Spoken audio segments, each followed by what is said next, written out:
आज के इस वीडियो में हम लोग मनोविज्ञान विषय के चैप्टर नंबर 5 के महत्वपूर्ण लघु उत्तरीय और दीर्घ उत्तरीय प्रश्नों पर परिचर्चा करेंगे।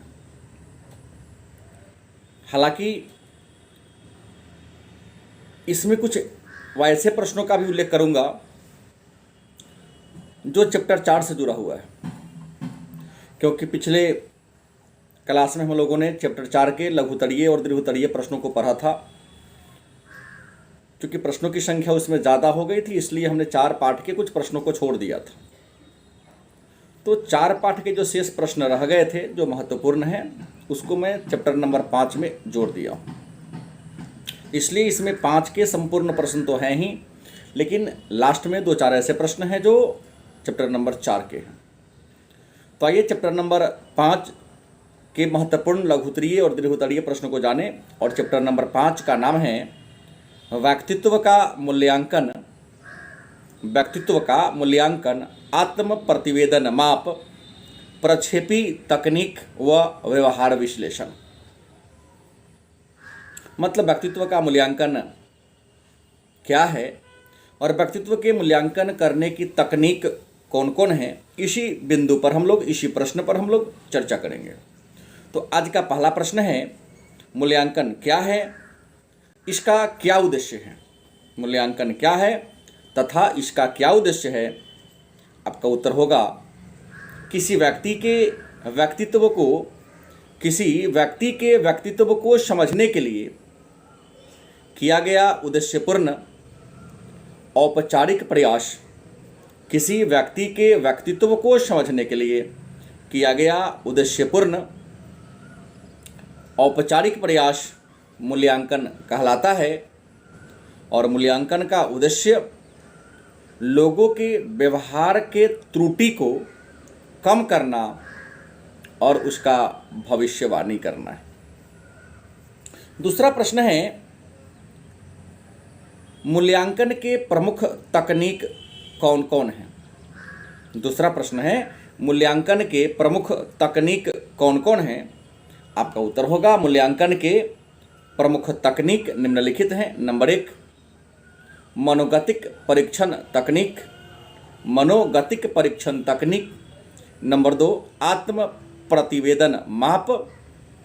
नंबर 3, प्रक्षेपी तकनीक। नंबर 4, व्यवहार विश्लेषण। अगला प्रश्न है, मिनेसोटा बहुपक्षीय व्यक्तित्व सूची क्या है। मिनेसोटा बहुपक्षीय व्यक्तित्व सूची क्या है या MMPI क्या है। आपका उत्तर होगा, मिनेसोटा बहुपक्षीय व्यक्तित्व सूची आत्म प्रतिवेदन माप की एक सूची है। मिनेसोटा बहुपक्षीय व्यक्तित्व सूची आत्म प्रतिवेदन माप की एक सूची है जिसका उपयोग व्यक्तित्व के मूल्यांकन में किया जाता है।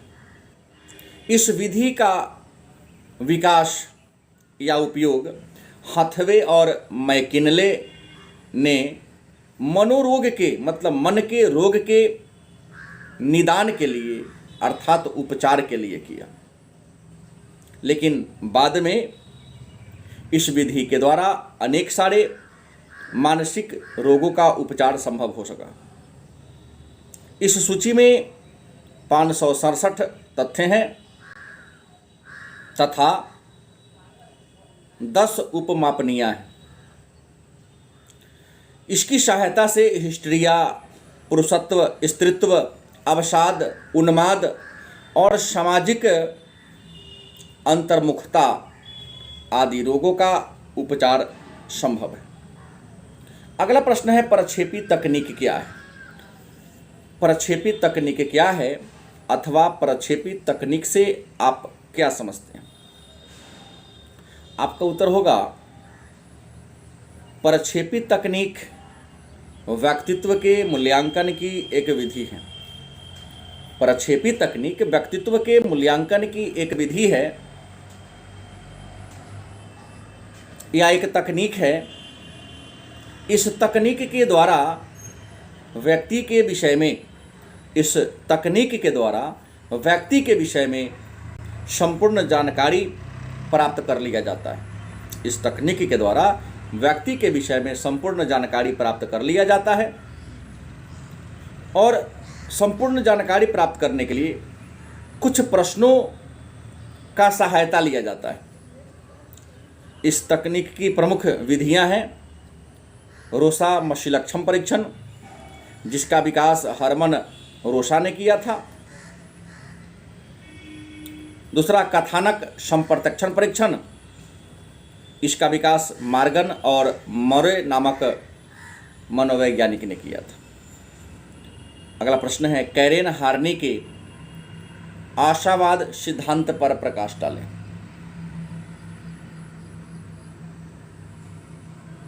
कैरेन हार्नी के आशावाद सिद्धांत पर प्रकाश डालें। आपका उत्तर होगा कैरेन हार्नी, जो सिगमंड फ्रायड के शिष्य थे। कैरेन हार्नी जो सिगमंड फ्रायड के शिष्य थे, उन्होंने फ्रायड के आधारभूत सिद्धांतों से अलग एक सिद्धांत का विकास किया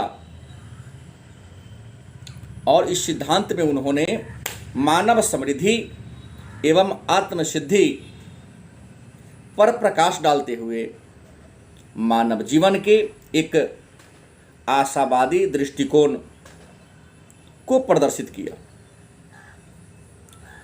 अपने सिद्धांत में फ्रायड ने इस विचार को नकार दिया, इनकार कर दिया कि महिलाएं हीन होती हैं, क्योंकि सिगमंड फ्रायड ने कहा था महिलाएं हीन होती हैं। कैरेन हार्नी ने इसको अस्वीकार कर दिया, नकार दिया और उन्होंने कहा कि महिला और पुरुष दोनों में कुछ विशेष गुण होते हैं और वह विशेष गुण ही दोनों की अलग अलग पहचान है और दोनों में मतभेद या विभेद पैदा करता है। कैरेन हार्नी ने कहा कि महिला पुरुष दोनों के गुण में कुछ विशेष गुण होते हैं जिनकी प्रशंसा विपरीत लिंग के प्रति लोगों को करनी चाहिए और किसी भी लिंग के व्यक्ति को हीन अथवा श्रेष्ठ नहीं माना जाना चाहिए, बल्कि समान दर्जा देना चाहिए। उनका विचार था कि महिलाएं जैविक कारकों की तुलना में सामाजिक एवं सांस्कृतिक कारकों से प्रभावित होती हैं। अगला प्रश्न है अल्फ्रेड एडलर द्वारा प्रतिपादित जीवन शैली एवं सामाजिक अभिरुचि पर प्रकाश डालें। अल्फ्रेड एडलर द्वारा प्रतिपादित जीवन शैली एवं सामाजिक अभिरुचि पर प्रकाश डालें। आपका उत्तर होगा जीवन शैली एवं सामाजिक अभिरुचि के सिद्धांत का प्रतिपादन, जीवन शैली एवं सामाजिक अभिरुचि के सिद्धांत का प्रतिपादन अल्फ्रेड एडलर ने किया। एडलर के अनुसार व्यक्ति का व्यवहार उद्देश्यपूर्ण एवं लक्ष्योन्मुख होता है। मतलब हर व्यक्ति, संसार में जो ही व्यक्ति है, सबका व्यवहार उद्देश्यपूर्ण होता है और किसी खास लक्ष्य के प्रति प्रेरित होता है। एडलर के अनुसार मनुष्य के व्यक्तिगत लक्ष्य ही उसके अभिप्रेरणा का स्रोत है।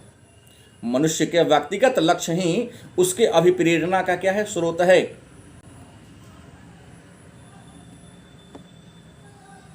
इनके अनुसार प्रत्येक व्यक्ति अपर्याप्त तथा अपराध की भावना से ग्रसित होता है। मतलब संसार के किसी व्यक्ति से आप मिल लो तो उसके पास जो है जरूर कहेगा कि कम है, और कहीं ना कहीं उसमें कमी है, क्योंकि देखा गया है कोई भी संसार का कोई भी व्यक्ति अपने पेशे से संतुष्ट नहीं है, चाहे वह डीएम हो, पीएम हो या सीएम हो, सभी अपने अपने पेशा से असंतुष्ट है। इसलिए अल्फ्रेड एडलर ने कहा कि सभी व्यक्ति, संसार के प्रत्येक व्यक्ति अपर्याप्त तथा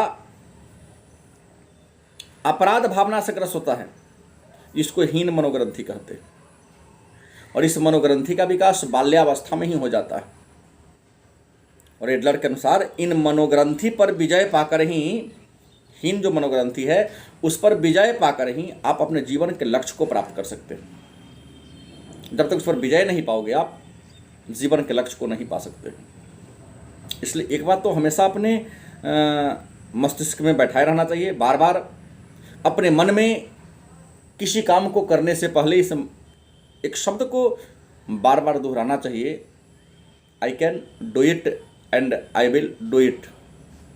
मतलब मैं इसे कर सकता हूँ और मैं इसे ज़रूर करूँगा। और जीवन में सफल होने के लिए नकारात्मक विचार और नकारात्मक विचारधारा के लोगों से दूर रहें। और सफल होना है तो अपने अंदर हमेशा सकारात्मक विचार को उत्पन्न करें और सकारात्मक विचारधारा वाले लोगों के पास रहें। अगला प्रश्न है, व्यवहारवादी उपागम से आप क्या समझते हैं? व्यवहारवादी उपागम क्या है, या व्यवहारवादी उपागम से आप क्या समझते हैं? आपका उत्तर होगा व्यवहारवादी उपागम। व्यवहारवादी उपागम व्यक्तित्व के अध्ययन का एक उपागम है, मतलब एक विधि है। इस उपागम के अनुसार व्यक्तित्व की संरचनात्मक इकाई अनुक्रिया है। व्यवहारात्मक उपागम व्यक्तित्व के अध्ययन का एक उपागम है, मतलब एक विधि है। इस उपागम के अनुसार, मतलब इस विधि के अनुसार व्यक्तित्व के संरचनात्मक इकाई अनुक्रिया है, मतलब कोई न कोई काम है और प्रत्येक अनुक्रिया एक व्यवहार है जो किसी विशिष्ट आवश्यकता को संतुष्ट करने के लिए प्रकट होता है। क्योंकि आपकी जब तक आवश्यकता नहीं होगी तब तक आप किसी एक्टिविटी को या क्रिया को करोगे ही नहीं। अगला प्रश्न है, मानवतावादी उपागम से आप क्या समझते हैं? मानवतावादी उपागम क्या है, या मानवतावादी उपागम से आप क्या समझते हैं? अथवा इसी प्रश्न को चेंज करके लिखता है, कार्ल रोजर्स द्वारा प्रतिपादित उपागम पर प्रकाश डालें। आपका उत्तर होगा मानवतावादी उपागम, जिसका विकास कार्ल रोजर्स एवं अब्राहम मैस्लो ने सिगमंड फ्रायड के सिद्धांत के प्रत्युत्तर में, मतलब उनके सिद्धांत के काट में किया था। मानव व्यवहार के संबंध में कार्ल रोजर्स ने दो आधारभूत अभिग्रहों का, मतलब तथ्यों का निर्माण किया। पहला, सार्थक एवं लक्ष्योन्मुख होता है। मतलब कार्ल रोजर्स ने कहा, अब्राहम मैस्लो ने कहा कि मानव का जो पहला उद्देश्य या व्यवहार होता है, एक्टिविटी होता है, सार्थक होता है और लक्ष्योन्मुख, क्योंकि हर इंसान प्रारंभ में सार्थक काम करता है और अपने लक्ष्य के अनुकूल ही काम करता है, और लक्ष्य पूरा होने के बाद वह निरर्थक और लक्ष्य विहीन काम करना शुरू कर देता है। और दूसरा, सदा अनुकूल एवं आत्मसिद्धि वाला। दूसरा उद्देश्य क्या होता है कि तो सदा कोई काम करेगा अपने अनुकूल करेगा, ऐसा कोई काम इंसान नहीं करना चाहता है प्रारंभ में जो उसको क्षति पहुंचाए। और आत्मसिद्धि वाला मतलब आत्मा को संतुष्ट देगा, जिस काम को करने समय संतुष्टि मिलेगी वही काम को करेगा इंसान। कार्ल रोजर्स ने अपने सिद्धांत में कहा, लोगों में आत्मसिद्धि के जरिए आत्मसंप्रत्यय को अधिकतम सीमा तक विकसित करने की प्रवृत्ति होती है। इनके अनुसार व्यक्तित्व का विकास एक सतत प्रक्रिया के रूप में जाना जाता है, जिसमें अपने आप का मूल्यांकन करने का अधिगम और आत्मसिद्धि की प्रक्रिया में प्रवणता होती है। फिर अगला प्रश्न है, जो प्रश्न मेरी उम्मीद से कई बार पूछा जा चुका है, स्वस्थ व्यक्ति कौन है? स्वस्थ व्यक्ति किसे कहते हैं, या स्वस्थ व्यक्ति कौन है? आपका उत्तर होगा कि स्वस्थ व्यक्ति उस व्यक्ति को कहते हैं, स्वस्थ व्यक्ति उस व्यक्ति को कहते हैं जिसमें केवल समाज हेतु, मतलब समाज के लिए समायोजन में ही नहीं बल्कि अपने आप को गहराई से जानने की इच्छा होती है। अपनी भावनाओं के लिए ईमानदार होने तथा सदैव किसी भी स्थिति में एक जैसा बने रहने की प्रवृत्ति होती है। मतलब स्वस्थ व्यक्ति वह होता है जो अपने और समाज के लिए हमेशा अनुकूल होता है और हर परिस्थिति में, चाहे सुख हो या दुख हो, एक समान बना रहता है। ऐसा नहीं कि दुख हो तो सिकुड़ जाए और सुख हो तो गुब्बारा की तरफ फैल जाए। मतलब वह व्यक्ति जो हर स्थिति में अपने आप को एक समान बनाए रखता है, वही व्यक्ति स्वस्थ व्यक्ति है। अगला प्रश्न है, तो स्वस्थ व्यक्ति की विशेषता क्या है, या स्वस्थ व्यक्ति की विशेषता को लिखें। आपका उत्तर होगा, स्वस्थ व्यक्ति की विशेषता निम्नलिखित है। नंबर 1, स्वस्थ व्यक्ति किसी सांसारिक बंधन में बंधा नहीं होता। आप इसमें साधु सन्यासी को रख सकते हैं, लेकिन सबको नहीं। जटा बड़ा कर लेना और दाढ़ी बड़ा होना साधु की पहचान नहीं है। जो अपनी आवश्यकता को सीमित कर दे, परमात्मा के प्रति अपने आप को समर्पित कर दे, वो है संत की पहचान। जटा बड़ा कर लेना, दाढ़ी बढ़ा लेना, तिलक चंदन लगा देना, ये साधु की पहचान नहीं है। इस रूप में ढोंगी भी देखने को मिलते हैं और मैक्सिमम आजकल उसी प्रकृति के लोग हैं। तो स्वस्थ व्यक्ति की विशेषता है, पहली विशेषता है कि सांसारिक बंधन में यह बंधे हुए नहीं होते हैं। दूसरी इसकी विशेषता है, अपने जीवन को जैसा चाहे वैसा बना लेगा। क्योंकि कहीं हमने पढ़ा है, किसी विद्वान ने कहा कि व्यक्ति अपने भाग्य का निर्माता स्वयं होता है। और आप बहुत ऊंचा जाना चाहते हो, ऊपर जाना चाहते हो, तो अपने लक्ष्य को ऊपर रखो, क्योंकि लक्ष्य जितना ऊंचा होगा, भले ही सफलता देर से मिलेगी, लेकिन अच्छी सफलता मिलेगी। दूसरा, स्वस्थ व्यक्ति दुश्चिंता पर ध्यान नहीं देते कि भाई ये काम करेंगे तो ये क्षति होगी, ये ऐसा, इस पर ध्यान नहीं देते हैं और भविष्य की भी चिंता नहीं करते हैं। और आज का अंतिम प्रश्न है, मैस्लो के आत्मसिद्धि सिद्धांत पर प्रकाश डालें। या आत्मसिद्धि से आप क्या समझते हैं? मैस्लो के आत्मसिद्धि सिद्धांत पर प्रकाश डालें, या आत्मसिद्धि से आप क्या समझते हैं, ऐसा प्रश्न पूछा जाता है कई बार। आप उत्तर लिखेंगे, आत्मसिद्धि के सिद्धांत का प्रतिपादन अब्राहम मैस्लो ने किया। अब्राहम मैस्लो के अनुसार आत्मसिद्धि एक ऐसी अवस्था है, मैस्लो के अनुसार आत्मसिद्धि एक ऐसी अवस्था है जिसके द्वारा लोग अपनी संपूर्ण संभावनाओं का विकास कर चुके होते हैं। अब्राहम मैस्लो ने मानव का एक सकारात्मक और आशावादी दृष्टिकोण निर्मित किया। अब्राहम मैस्लो ने मानव का एक सकारात्मक और आशावादी दृष्टिकोण विकसित किया या निर्मित किया, जिसके अंतर्गत मानव ने स्नेह, हर्ष, सृजनात्मक कार्यों को करने की संभावना होती है। मानव अपने संपूर्ण जीवन को आकार देने में तथा आत्मसिद्धि पाने में स्वतंत्र माने गए। जैसा कि हम सभी जानते हैं, जैविक सुरक्षा तथा आत्मीयता की आवश्यकताएं मनुष्य और पशु दोनों में पाई जाती है। मतलब पशु भी और मनुष्य भी, मनुष्य के पास विवेक है, भाषा है, पशु के पास विवेक भी नहीं है और भाषा भी नहीं है, लेकिन दोनों में एक समानता है कि दोनों हमेशा अपनी सुरक्षा की बात करते हैं। कभी आपने हाथी को चलते हुए देखा होगा, तो हाथी अपना अगला कदम बढ़ाने से पहले देखना अपने सूंड को आगे बढ़ाता है। किसी ब्रिज पर चढ़ने से पहले कि वह ब्रिज हमारे लोड को सहन कर पाएगा या नहीं, इसका अनुमान अपने सूंड से लगा लेता है, फिर कदम रखता है। तो इसलिए अब्राहम मैस्लो ने कहा कि मनुष्य और पशु दोनों में आत्मीयता और अपनी सुरक्षा की भावना पाई जाती है। तो आज की क्लास में इतना ही। पुनः हम लोग कल अगले टॉपिक लेकर आएंगे। तब तक के लिए धन्यवाद।